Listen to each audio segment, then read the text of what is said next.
Welcome to this episode of Let's Chat With. Joining me are the magicians and the two co-founders of the Toronto Magic Company, Ben Train and Jonah Babins. How are you guys doing today? Doing excellent. If I was doing any better, I wouldn't be able to stand. You're seated. Oh, yeah. How did you guys get started in magic? Ooh, that's a good question. Yeah, I got started when I was pretty young, 4 or 5 years old. My uncle started doing, pulling coins out of my ears, doing, for those magicians that are listening to it, his thumbs would light up. And I was obsessed. And since then, I've only grown more obsessed. And I got started when Jonah's uncle would pull coins out of my... No, that's not true. I got started when I was about 8 years old. I was having a tough time in school, getting bullied. And my mother and father said that if I could make it through the school year, they would take me to the magic store as a treat. And then we went, and I instantly fell in love with magic. And that was almost 30 years ago now. And like Jonah, I became obsessed. I never looked back. And now it's my job, my passion, my hobby, my everything. So what was the first trick you both learned or illusion? Do you remember? I remember vividly a different, not uncle, but family friend putting a coin in his hand at the edge of a table and letting it fall on the ground and opening his hand as it was gone. And he taught my brother how it worked, but he didn't teach me. And I was very upset. And I was, I think, crying about it. And then he eventually taught me, what he was doing. So that's probably the earliest trick I can remember. But I must have already liked magic before then to be so hurt by not learning it. So I don't know. That's as early back as I can remember. Yeah, tough to remember the first trick I learned. I would assume that it was some sort of vanish or appearance, because that's the easiest thing for a kid to learn. It's, even before learning magic, you intuitively know that you can hide something in your hand and then reach behind something to make it appear. But I do remember the first trick I bought was the Mismade Queen, which was a trick where you took in my case, it was a jumbo card of the Queen of Hearts, and you put her inside of a little cardboard envelope and then slide out the middle of the queen and then put it back together. So it was almost like the famous zigzag illusion, but you did it with playing cards. And as an 8-year-old, I remember doing it over and over and over until the cardboard wore out and ripped. How did you both meet?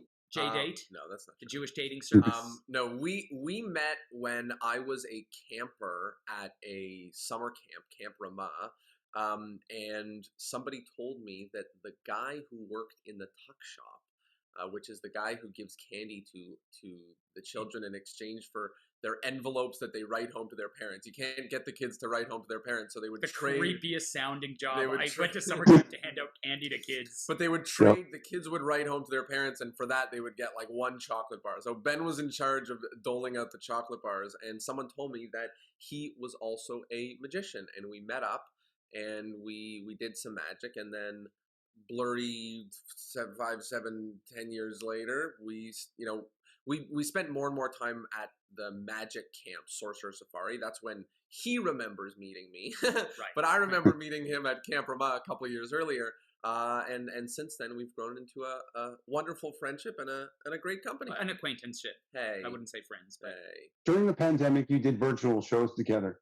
But before the pandemic, did you ever work together as a duo? When we started we've been producing shows all over Toronto for a little while. And when we started doing those shows, we tried to make some magic together as a duo act. And we made some interesting stuff, but nothing that ever stuck. We did a couple of different tricks together on stage, which was fun. Writing it and putting it together was fun, but it never stuck. Most of the time, we just appeared as two different magicians on the same lineup. But we did a couple tricks together, and even now we're playing with doing some more duo acts as we're getting back into the real world. Yeah, and it's something like Jonah said. It's something we play with the idea of doing, but the vast majority of our work professionally is we're either producing shows together, in which case it helps to have two guys to fill the time by doing separate material, or we're doing private events and functions where we're not together. So most of the time we're working on solo material, but we do a lot of stuff together and we keep playing with it. And especially with with the fun and success we had with doing a duo act with virtual, we've been playing more and more about doing it at live events and been experimenting with that too. So it's been fun. And in our show now, sometimes when we do it, we'll do like, let's say we're doing an hour show and Jonah will do 25 minutes, I'll do 25 minutes, and then there'll also be a 10 minutes or so where we'll do one or two things together. So we still playing with it, but for the most part, we've been solo performers. You both are the co-founders of the Toronto Magic Company. What is the Toronto Magic Company? The Toronto Magic Company started in 2016 with a very simple mission, and that was to put on the best magic shows with the world's best magicians all across Toronto. And since then, we've done thousands. We produced thousands of magic shows. We've worked with some of the biggest names in magic: Ossie Wynn, Garrett Thomas, Carissa Hendricks, and on and on and on. We could just keep listing names. Also, a lot of local talent, and even people who made their starts on our stages. And we've produced everything from open mic magic shows to big productions where we've worked with major Fortune 500 groups and corporate groups and other stuff. And we've done a lot between producing events and booking out ourselves and other magicians as part of the Toronto Magic Company. So really what we do is we share the best magic that we can, or the best magic in the world, with Toronto, and we like to share Toronto with the best magicians in the world too. Yeah. And sometimes it's for non-magicians. A lot of the time it's for either Public magic shows, fans or public people. But we also do programming specifically for magicians, whether it's workshops and lectures or conventions or other stuff. But mostly it's like 90% for the non-magician public. What was it like for the Toronto Magic Company over the last 2 years? Virtual, baby. It was been a lot of fun. Over the last 2 years, we were very quick. We, as well as being business partners, we're also housemates. So and part-time lovers. No, that's not true. Two magicians that work together and their whole businesses together, and then it totally vanishes. I think part of us being there with each other and deciding, well, we're gonna do something. We can't just sit here. Really pushed us into the virtual space, and we did literally hundreds and hundreds of corporate virtual magic shows. We did public virtual magic shows for things like YouTube, and we also put on 5 virtual magic conventions called unconventional.fun, which you can find on Instagram, unconventional.fun. Yeah, you can find some info. Or some on info our there. website, unconventional.fun. So we've done public virtual magic shows, private virtual magic shows, virtual magic conventions, and magic teaching, as much magic and online as we possibly can. What do you hope for yourselves and the Toronto Magic Company concerning the COVID-19 mandates being lifted over the next few weeks in Ontario? Oh, I think getting back to doing shows, but in the safest way possible. We're doing some events at Yuck Yucks, which is one of Canada's premier comedy venues. Seats about 300 people. We've done a few shows with them now, and we're going to continue bringing the shows back, including our open mics and other stuff. But yeah, like Jonah said, the goal of our company was to share magic with Toronto and to share Toronto with magicians. So now that things are safely opening up again, we're going to be ramping it up and slowing down the virtual a little bit and focusing more on public and private in-person events. You said you do some shows at Yuck Yucks, and you also host the shows like Newest Trick in the Book and The Art of Magic. Can you tell me a little about them, and will they be coming back? Great question. So those shows, as you alluded to, haven't existed for 2.5 or 3 years, because of the pandemic. So in terms of like what they are now, well, right now they don't exist. But in terms of coming back, absolutely. The Newest Trick in the Book is Canada's only magic open mic night. So it's a chance for 5 magicians to get on stage and try out new material. So absolutely, that's going to be coming back. We're very excited to help give magicians more spots to create magic. And historically, a lot of the magicians, in our city have really added magic to their act and even built out full acts from that show. So we're really excited about that. As for The Art of Magic, the short answer is maybe. And the reason is because a lot of the shows that we do really base themselves on the venue that we do them in. Mm-hmm. So our show right now at Yuck Yucks is called Hocus Pocus, and it's a comedy magic show. And our Art of Magic show was based in an art gallery, in a Toronto art gallery. So we love the show. We would love to bring it back, but most of the shows that we create are based on the space that they run into. So we'll see. Yeah, and to add to that answer, answer, our goal is not simply to do the same things we've done over and over again. We had a 2-year break from in-person events to think about the type of events we were both producing and also the types of events we want to produce. And so will we go back to producing in-person events? Absolutely. Will we bring back the same programming? I hope not, because I hope we do bigger and better things. So it might have the same names. It might have different names. They're going to be different, but they're going to be amazing. And it's just going to do bigger and better things. But yes, magic will be coming back to Toronto in a big way. And it already is. We've got a show coming up on April 7th. What can people hope from that show called Hocus Pocus? Nonstop laughs and mind-blowing magic. So we've brought some of the funniest magicians in Toronto and also from New York, in this case, for our headliner. Yeah, Mark Clearview and Chris Westfall, as well as ourselves, performing on the show.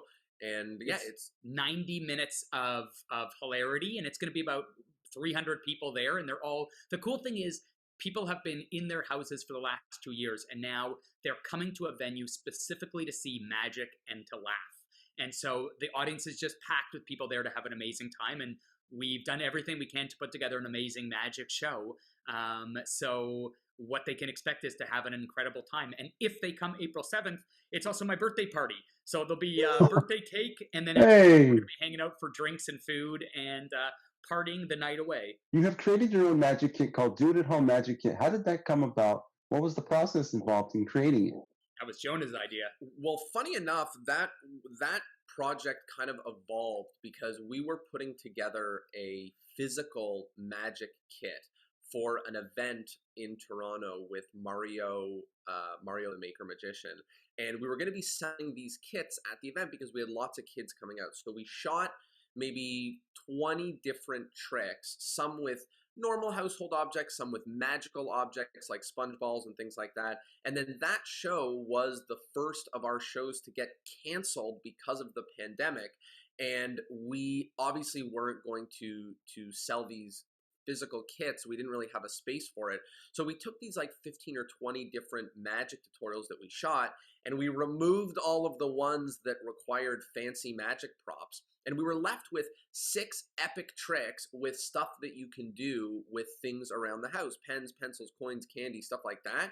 And we put it together as a little kit and just a way for people to learn some magic at home. And as well, for a lot of our corporate shows, we use it as a bonus. So in our virtual corporate shows, we teach magic, and then everybody gets that 6 video series. It's like an online course as a take home, so they can learn some more magic and share it with their family and friends. So really, it's just our way to make learning magic accessible and fun. We made it really cheap, and people have loved it, and we've sold hundreds and hundreds, and with our corporate shows, given away hundreds and thousands within the pandemic, and it's been really, really well received. And you were asking us earlier, what is the first trick that we learned? And we put this course together as a way that people could start learning their first trick. So they don't have to go out and get special items, and whether they're a kid or an adult, if they come to the shows or they see our programming and they go, I love magic, how do I get started?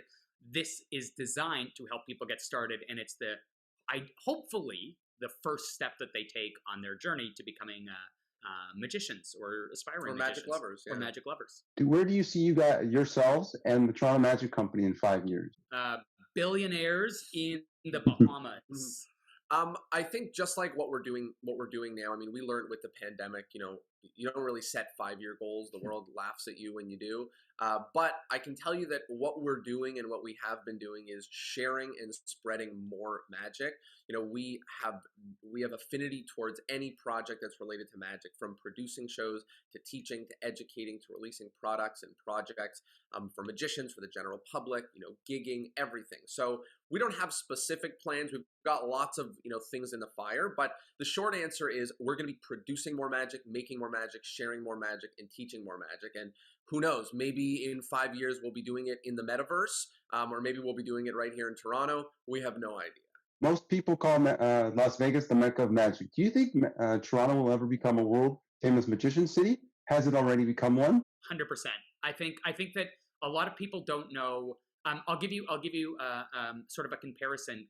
Toronto was a big comedy city, and it wasn't until comedy venues started opening up that the city started seeing that. And now that magicians have spaces to perform, there's private shows, there's public shows, more and more magicians are being created, We're seeing more and more magic being shared around the city. And if someone is a magician and they come to Toronto, there's an incredible community of magicians. There's incredible stuff to see. The magic shop. There's a magic shop, the Browser's Den of Magic. There's the shows that we produce. There's the shows our friends produce. So I think it's only getting bigger and better. And I think already it is in a major magic city, just like New York or Las Vegas or Paris.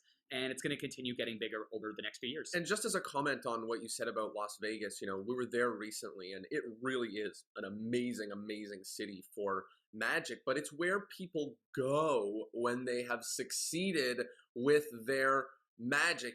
A lot of those guys in Las Vegas weren't born in Las Vegas. They go there because that's where they get to produce the big shows. So Las Vegas is a great city to see magic, but around the United States and Canada, there are incredible cities to go to hang out with the best magicians in the world and learn magic and be a part of a magic scene and not attend a show. So Las Vegas is amazing. It is the magic center, but there are certainly other cities, Spain, Chicago, New York, Toronto, cities that you would go to where instead of going there to see 27 different magicians with their own shows, you go there to actually spend time with the magicians and be a part of the magic scene. And I also think, not to take away anything from Las Vegas, but I think Toronto is one of the most incredible cities in the world to visit. I mean, especially if you come in the summer, we have incredible museums, art galleries, world-class restaurants, great sporting events, and also a ton of great magic things to do. There's Magic Canna, there's the Illusion,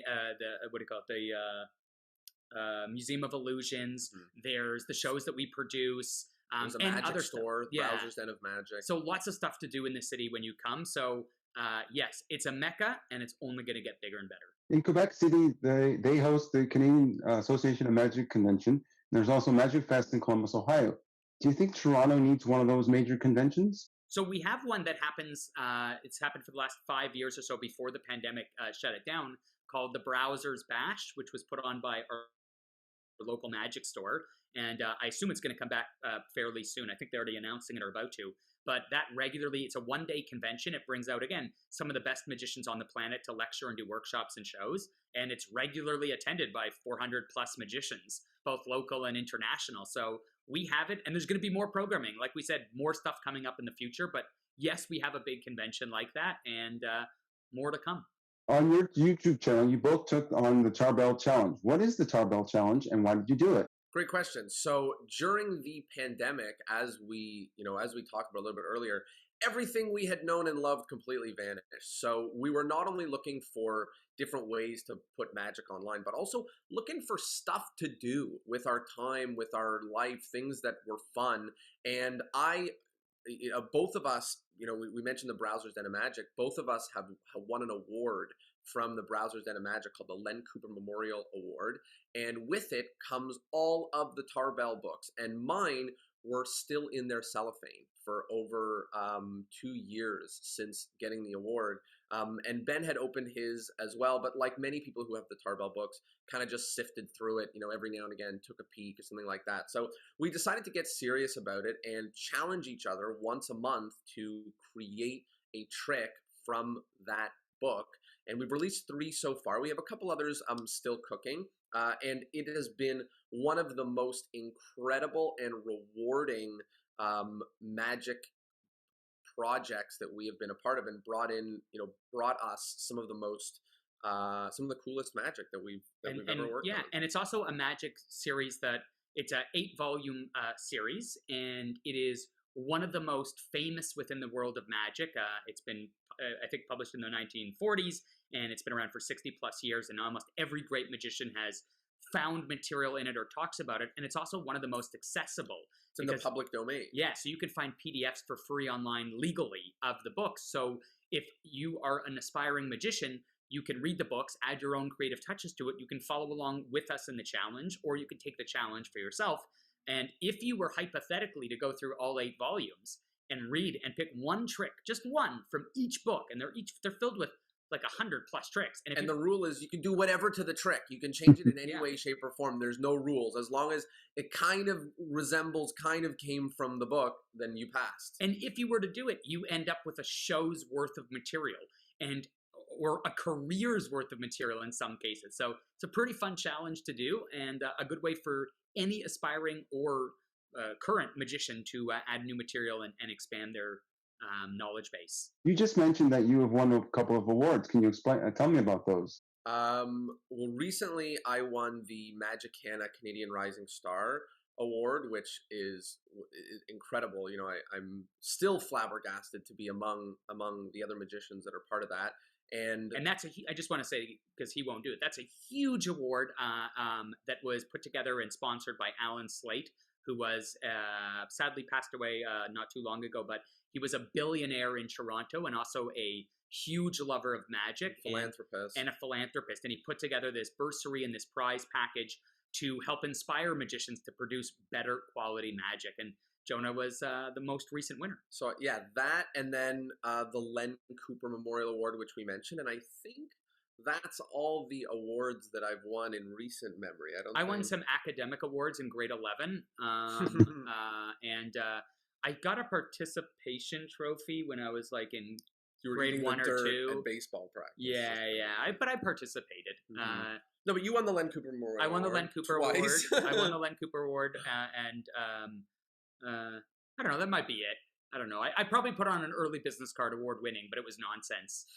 On previous episodes of this show, I have asked, I've interviewed people who've been on Penn and Teller and other television shows. Will you guys ever decide to go on one of those shows? If Penn and Teller want us to be on the show, fingers we're in. Crossed. Penn Teller, if you're listening, bring us aboard. We've got a Tarbell trick for you. They just finished airing, or they're about to finish airing season 8. So yeah, fingers crossed. Maybe we'll try to get on season 9. Finally, where can people find more information about you two and the Toronto Magic Company? Well, I'm going to mention one other secret thing, only because we didn't talk about it here, and it's a good little place to go. Intrigued. So aside from going to torontomagiccompany.com or finding us anywhere on social media, if you're in Toronto, near Toronto, want to see a show, anything related to Toronto and magic, we are definitely there to help. But the other thing that we didn't really mention in this is that I run the Discourse in Magic podcast, and I've interviewed 300 plus magicians, including Teller, Darren Brown, loads of. Have you interviewed David Williamson? Juan Tamariz, David Williamson, wow. All these incredible magicians, and it's free, and it's out there, and it's completely entirely free. So it's called Discourse in Magic. It's sort of part of the Toronto Magic Company wing. So definitely, if you like this, then you like people talking about magic on podcasts, and you'll definitely like the Discourse in Magic podcast. And I'll just add, for those who don't know too much about it, what's so cool about Discourse, I'm a listener, a longtime listener, but what's so cool about it is there's a lot of magic stuff that's published about how tricks are done. And the Discourse in Magic podcast doesn't talk about how the tricks are done. It talks about everything else, the business, the philosophy, the art. So even a non-magician can listen to Discourse in Magic and you'll gain appreciation for the art. But if you're a magician, it is a must listen to, because you'll learn a lot. So wherever you are in the world, you can listen to the Discourse in Magic podcast. But if you're anywhere near Toronto, or planning on being near Toronto, or even are thinking about Toronto, then send us a message, because we've got a ton of great magic for you. Yeah, and don't forget, you can find us at torontomagiccompany.com. You can email us. We have a Facebook and YouTube channel. Yeah, and that's the best way. We're on Tinder. Oh yeah, we're on. But you can engage with us in any way that, like, if you see our channels or our Instagrams or whatever, send us a message. We always see it and we always respond. Well, thank you both for joining me on this episode of Let's Chat With. Thank you for having us.